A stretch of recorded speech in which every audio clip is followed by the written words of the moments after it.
cool. Wanna do like a scream with me? Let's do it. Okay. I'm doing like on the count of 3. Okay. I'm just gonna do like a guttural scream. Okay, ready? Okay. Ready? 1. Oh, wait, can I? I was trying to breathe and count. Okay. Okay, hold on. Just tell me to scream. I got it. All right. Okay, 1, 2, 3.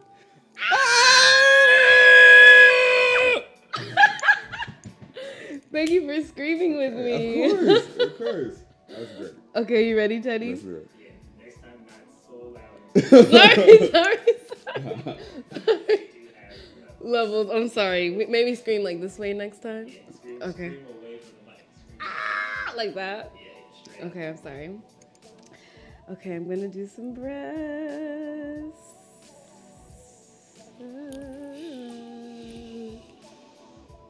Okay.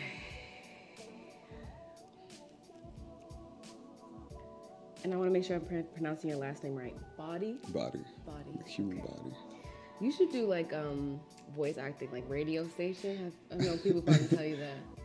I get that. Okay. I get that. Okay. Are we starting, Teddy? Okay. But it'll be Oh, like wait, quiet I have storm. one special thing. I almost forgot. I forgot it last time. Oh, really?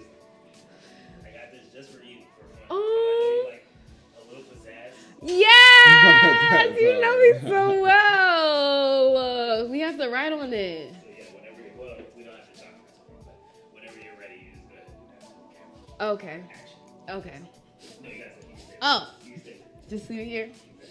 Okay. I'm good right here. Yep. You know that like That's pizzazz. Ah! Ready? Ooh, that was sexy. Okay. Okay.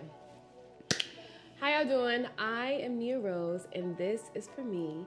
Today we have a special guest, Boddie. Is that right? You said it right. All right, so this is new for me, y'all. For the very first time, I don't know this person, so I'm getting to know him right here with you all, so let's just have fun. Let's get to know him. He is a homeschooled college dropout turned graphic designer, and we're just gonna get to know him, and founder of 1999. That's it. Period. Yeah. Okay, so first, just to start off, when did you discover your love for hats? For hats. Yes. Okay. So growing up, I'm trying not to make this such like a formal thing. No, 'Cause yeah, it's like dude. hats. Yeah, You feel me? Like hats. you put it on your head. So growing up, my mom was very like natural. Like we're here, Yeah. growing our hair out, Yeah. braiding our hair, Yeah. whatever. Shout out to stylist. Who is the stylist? Let's So, get into it. Can we show the camera? Okay. Just like him, Okay. Period. Shout out to Amish Hair, Silver Spring. Absolutely. I showed her a picture Nice. and she went from there and it was done in like 2 hours. And I She was out killed of there. that. Yes, she absolutely did. So shout out to you. Hats. So hats. So very growing your hair, blah blah blah blah blah. Yeah. So it got to a point where it's like you are at this awkward phase where it's like either you're cutting it or you're doing something extracurricular with the locks to grow out of your hair. Yeah. So I was at a point where it was like, okay, I'm either gonna cut this or I'm gonna do something different with it. And when you do something different with it and you don't have enough hair, you get to an awkward kind of hairstyle. So I started braiding my hair, I started doing twists and stuff. And then it was like, I'm not sure what year they did it, but they invented hats. And And you're like, oh, this could work. yeah, I was like, this could work. I've seen hats before.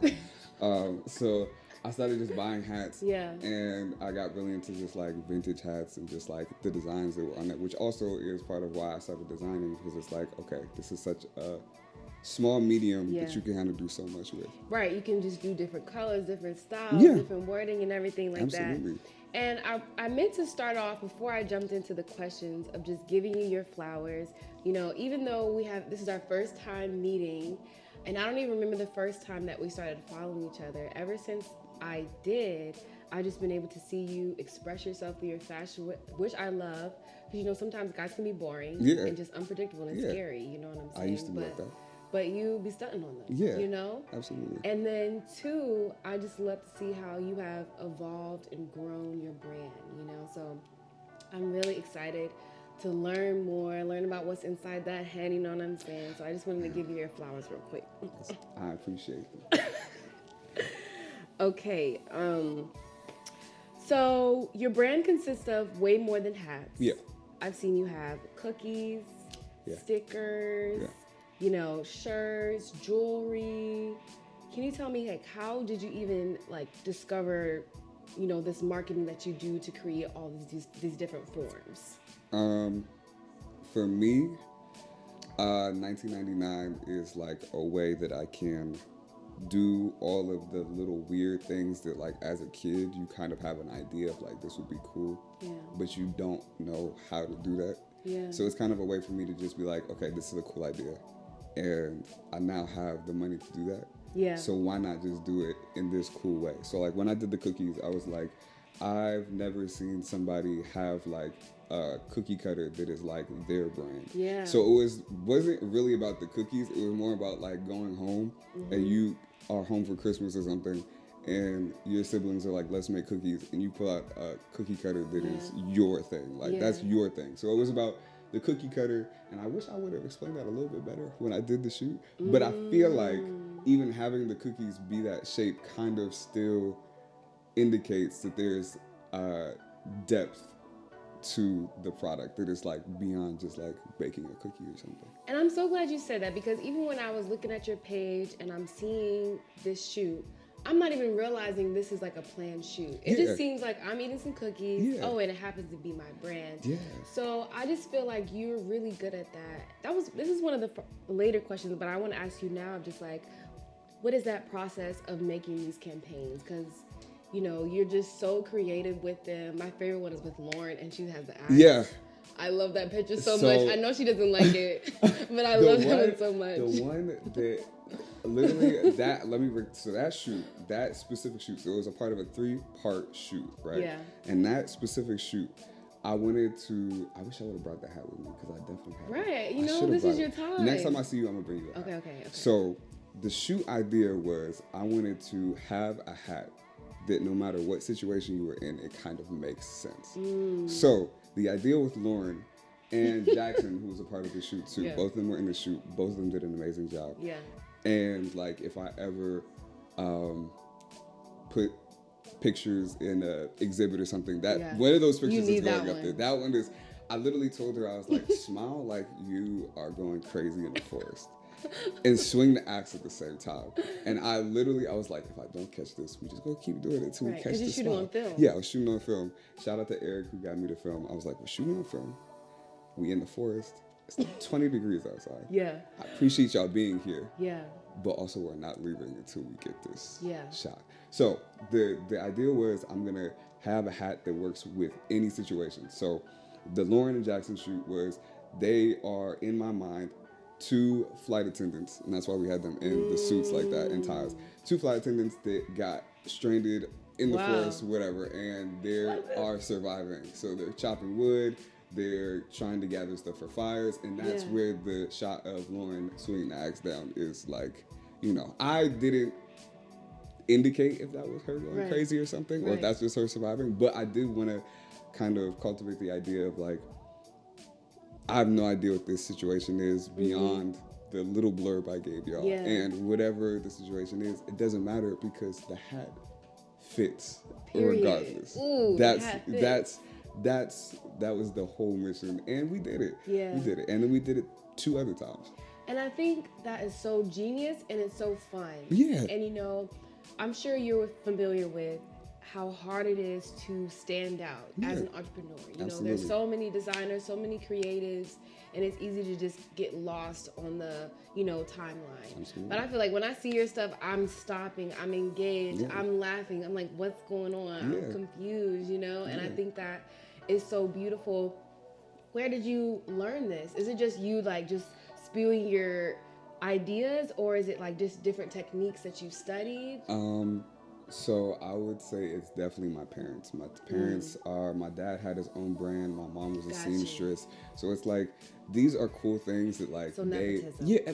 Well, neither of them do it anymore. So I don't know if it's nepotism necessarily. And also, a part of me was kind of like, I'm not gonna tell them that like this is kind of like my thing. So like when I get it off the ground, my mom knows now. But like at the start, like they had no. I would just get random boxes to the house, and it's just like. I'm like, what's going on? What's going on? Why you have your mom was always trying to figure out why you have so many packages coming to the house. That's like that's a mom thing. But now they know. But when I was growing up, I would literally just be in the back with like Vogue magazines, and I'd see all these cool things. And it's like when you're growing up, you think fashion is just like people on the runway, very expensive clothes, and you don't realize that in between those two are like very creative people trying to make it appeal to the person that is going to spend like $1,000 on a shirt. So you have to be very appealing. You have to use your creativity to drag that emotion out of somebody to the point where they want to pull out their wallet. Yeah. And for me, I wasn't really seeing a lot of stuff that like you'll see somebody with a car and they're like leaning on a car and their shirt is on the top of the hood. It's like, oh shit, we're drifting through the and that's cool. Exactly yeah, it. like that's cool. That's it. But when you see it 50 times in a row, it's like, okay, is there anything else we could do to make that elevate the idea more abstract and make you think, okay, this is a scene that's very cool and the fixation should be on the item, but also the picture around it is like something I would want as like a wallpaper. Yeah. So that creativity has to be implemented in your product so you can build out from that and not just make it like, okay, I made a necklace and you should buy the necklace because you like the hat I made 2 months ago. Yeah. And if you like the hat, then you should buy the necklace. Right. I want to give you a bit more. And so you can think do. on that. Yeah. And you really do. And you took the words out of me. I was going to ask, like, you know, how did you develop this kind of marketing mastery? And you're explaining it of just like, you know, you want to create a vision. You want to create like a story, but also something that on its own you could have as a poster on its own you can have and you can enjoy. What do you think are some brands that you feel like do that really well now? For me, I would say my favorite brand right now that does that is Martine Rose. So for those who don't know, Martine Rose is a European fashion designer who does a lot of exaggerated, very boisterous, very towing the line between something that you might see like as like avant-garde, kind of like I see this in a museum type fashion, but also you can wear this with shorts in the summertime and it not be so it's functional, but it's a statement. Exactly. So for me, I think that's one of the people that I really look up to as far as just very creative capturing work that also is enough to put on like every day. It's very functional, like you said. Yeah, I love that. One of your captions, it read something like, I woke up and decided I would die for this. You remember that? Real. So what is that ideal lifestyle for you as a designer, as a, you know, business owner, entrepreneur? So that was Drake. Drake said that. That was it. I didn't, you know, hopefully, if it came to that. So you were quoting Drake. Yeah, if it came to that, then I would die for this. You said sure? Yeah, sure. But like, hopefully not. Like, right. hopefully not. But ideally, I think I would be helping somebody younger do their thing, maybe like a mentorship thing. So like in my mind, brand-wise, 10 years from now, everything is kind of fine brand-wise. So I don't really think about brand when I think of stuff 10 years from now because 10 years from now, that'll be fine. Like in my mind, I'm 100% sure that'll be, however it's going, it'll be fine. So I don't really think about stuff like that. I'm thinking more of what exactly I can do to make the next person that didn't have what I had or doesn't have the experience or doesn't have the opportunity, how do I make sure that that genius person that just doesn't have any facilities to make that known, how can they get that facility? Like for me, I had to go out and find the places that had the free resources that I could go and do this stuff. So like for me, I'm not trying to have the next Virgil have to go walk to the library Not 30 minutes away. accessible. Yeah, like you're stifling their creative genius by even having to put them in a situation where they have to go that far to get creative. And you're creative, so you know, like when you have a creative itch, if you don't get that out, it makes you you get mad, like you get annoyed, you get ornery with the world. So why would I want them to have to go through that? Just here's a place, do what you gotta do, and don't worry about how you're paying for that, because somebody else wants you to be great. I think that's so beautiful. I even think of, you know, Michael B. Jordan and even Chadwick Boseman. Both of them were sponsored by Denzel Washington. You know what I'm saying? These greats that we wouldn't have seen them if it wasn't for Denzel Washington paying it forward. So I love that, you know, you're such a visionary and just certain of your path that you're already thinking about, okay, how can I give to the next creatives? And I haven't heard that before. So I just think that's so beautiful. What you mentioned, you know, you had to take advantage of some of those free resources. Can you share what was one of those resources that really came in handy when it came to, you know, making your products? So when I went to Morehouse had a computer, like all of the computers in the libraries had graphic design stuff on it. Go to the library. Like when I tell you that I've been going to the library since I was a child, the library is one of the coolest places in the world. Yeah. People go in there. Literally, one time I went in the library, I opened the door for this old lady, and she gave me like $150. What? And was like, you are so kind, and I see you've been studying, and I appreciate you coming to the library. And when I tell you I spent that $150 on the thrift store so quick, I saved none of that money. None of that money was going towards anything but me getting fly. But the moral of the story is go to the library, because you don't know not only the books in there to enrich you, but the people that are there, anybody that chooses to study when they have the time to go do anything else is probably somebody that you would want to be around. Just that energy is very fulfilling and nurturing, for me at least. So I went to the library at Morehouse, and when I came back to Maryland after dropping out, because Morehouse is really expensive, right? I went to two libraries. I went to the library, I think it's Juanita something, that's in Tacoma Park, DC. And then I went to Silver Spring, because they're kind of close. I've been to the Silver Spring one. If you've ever been to Silver Spring, you know it's pretty close to Tacoma Park. It's like maybe 30 minutes walking. So I went in there, and I'm just walking around reading comics and stuff. And I noticed to my left, there's like a bunch of computers set up. And I go up to the front of the library, and I ask the librarian, I'm like, yo, what's up, my man? How can I get in that lab, brother? And he looked at me, and he was like, you should go back there, you should go figure it out. I was like, okay, well, this guy's a dick. So I go back to the door, and it has like a sign-up sheet.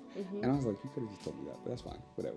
But I'm glad, like, looking back, I'm really glad he said that, because I had two choices. Like in just like pride, I really wanted to just leave the library, because I'm like, why are you being like that? Like I just asked you a question, but I didn't. And if I would have left, I wouldn't have gone in there, and I wouldn't have stayed in there for an entire summer just working on this specific thing. Like I have no graphic design experience. At Morehouse, I didn't do anything graphic design.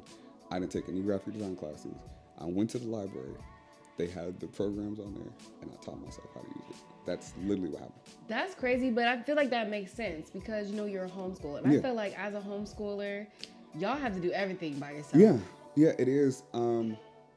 It is very independent. It's very... But you don't seem socially awkward, you know, like the homeschooler stereotype. Which camera am I looking at? The top This one? I'm gonna tell you right now. That's a very specific. When you talk about homeschoolers, that's two types of homeschoolers. There's the ones that smell like deli meat and wear burlap sacks as like pants and stuff.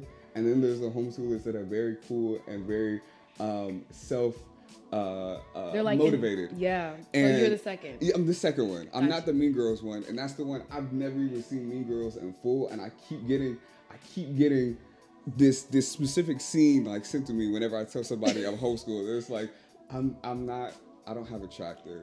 I'm not wearing overalls. Like, right. I mean, but you can pull it off. I can pull. Yeah, You're like if I the did Willow and Jaden Smith. You I know, can do it. super smart, but also just kind of like intergalactic. I you know can what I'm do saying? it. But like homeschoolers, I think are some of when you meet like really cool homeschool like. I'm trying to think of homeschoolers. No, it's okay. It's okay. Fine. You gave a really good It's fine. description. Thank You have some tractor. The Jonas Brothers are homeschooled. Oh, homeschool awareness. That's you have to like when you're homeschooled, you got to know the other You gotta homeschoolers put to make together. it like less lame. But yeah, You gotta listen to the signs. You gotta peep. Like, are they cool? Are they Yeah. not cool? You know. and I like it got to a point like when I was in my like early like college years, I wouldn't even tell people I was homeschooled because the first thing that they tell you is you don't feel like you're homeschooled. You're very social. Right. But it's like I'm also just like a human. I'm Yeah. cool. Like I talk to people. Yeah. I like going outside. I peeped that. Yeah, I like the clouds. But something that I've been really into lately is looking at angel numbers. And I know, obviously 9. Yeah. That's your number, 1999. It So I is. wanted to read to you what 999 signifies, okay? Let's do it. So it signifies completion and new beginnings. It urges you to trust in the process of life, bring closure to relationships and careers, embracing change and practicing non-resistance. So I really like that. A lot of different things stand out to that for me, like non-resistance, trust in the process, bringing closure. What's something that you've had to trust lately? Something that was really hard to just believe in and trust. What's something that was for you? For me, I think just like the idea that like if you want something and you need a certain something for that to be done, you like I'm not really like one of those people that's like you can attract it if you just think about it. But like that's honestly like starting to come back. Y'all Starting to believe it. Y'all star people, y'all might have ate some up with that. Y'all was cooking with that one. Because it's like, when I think about money, I didn't know I wanted to do, like, I'm doing my full collection right now. Yeah. So my full collection is probably going to come out like April, May, June, July, something like that. But to fund that, I didn't realize I needed so much money. So it's maybe about, let's say, $3,000. Right? Yeah. That's fine. $3,000.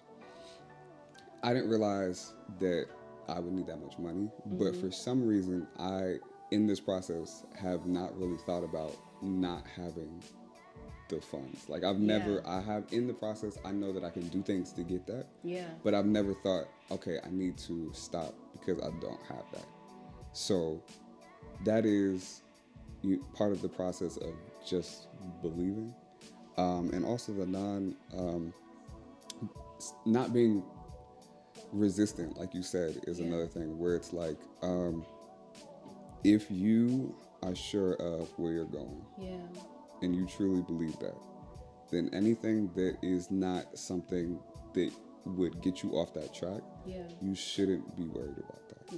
And I've learned,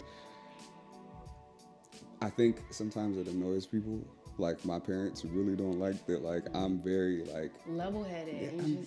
it's honestly, it's whatever, man. It's honestly, You're a Virgo. but that's the other thing. I overthink everything too. So a part of it is I've already thought in my head of the 4 ways this could go, and the 4 ways this could go all end with this still moving. So why am I so worried about that? You know what I mean? Like, yes. I love that. You said one of the things, you have to consider is the finances. Yeah. So I know you just posted on your story, like, I think I'm about to drop this collection a little bit early because I need funds. I love how like candid you are about that. So how much did it cost to get that started? If you don't mind getting into the nitty-gritty. I think the first hats I dropped were like $200 altogether. Really? And it's not like, when I talk about collections and stuff, it's not expensive. Like, it's expensive when you start doing stuff that is more avant-garde and you need 1,000 pieces and you have intricate stuff. But if you genuinely want to just put a hat out, give yourself $300 and you can make that work. Period. So Give me if the you're sauce out there, right now. if you're out there, you can do that with under 500. Like, it's not a super expensive thing. You can make that happen. I feel like that's a big part of people starting their businesses during the pandemic was they had a legitimate chunk of change that they could put towards something. So And had time. yeah, and had time. So it's like you have this $1,000 that you're getting every couple of weeks or so. You can put that towards something. So yeah, it's not that expensive. Second collection was around like $250. The third collection, which goes into like just one of the things that I probably wouldn't do again in the future, is that's probably the biggest down. Was the jewelry? Not the jewelry, but we did shirts. And for this campaign, I didn't do any photography. I went outside. I had my friend take a picture of me at the park. That's good. And I, on her phone, and I put it out there. I was like, the shirts are for sale. And when I tell you, I think I got maybe 2 sales off of that one. And that collection cost me $550. So I was a little, and this was So you gotta market. Tyler, the creator, talks about that. You gotta market. You gotta market. Even I find when you do stuff that's small, it's still marketing. Yeah. Like even me saying, hey, I'm gonna put this collection out because I need the funds, bro. Yeah. Is marketing in and of itself. Yeah. Because if you want this next collection and you want me to be able to finish the next collection and you're also excited about this collection, Right. you can get this. Yeah, I right love now. that. I love how you're learning and you're getting better. Yeah. What are some things that you're leaving behind in 2023, and what are some things that you're keeping?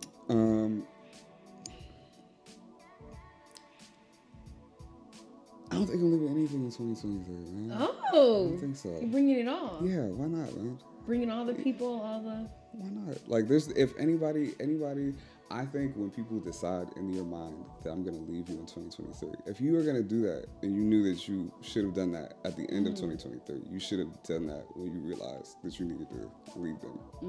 So, and that's not the first time you thought about that.